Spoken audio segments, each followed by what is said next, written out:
New Zealand's Prime Minister David Lange was in the United States last week for the 40th anniversary celebrations of the United Nations. But at the weekend, Mr Lange was far from peaceful, attacking the ANZUS stance on nuclear weapons and refusing to revoke New Zealand's ban on American nuclear ships visiting its ports. And political courage to set aside the calls of geography and ideology. Prime Minister David Lange is well known in the United States, certainly more so than his Australian counterpart. For 8 months he's been portrayed widely by the media as that guy down in the Pacific who's turned his back on America with those controversial anti-nuclear policies.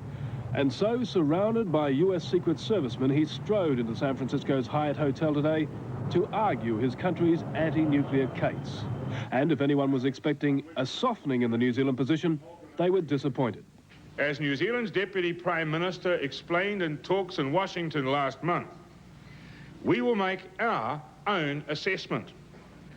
Anything less would be a surrender of sovereignty.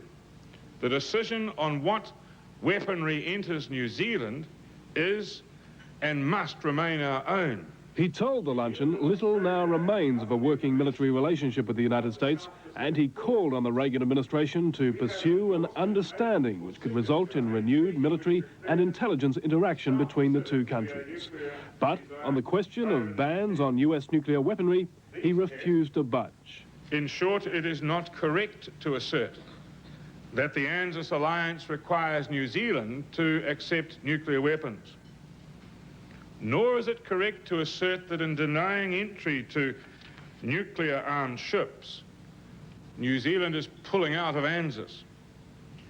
It is the United States countermeasures against New Zealand which has rendered ANZUS, in the words of administration spokesman, inoperative.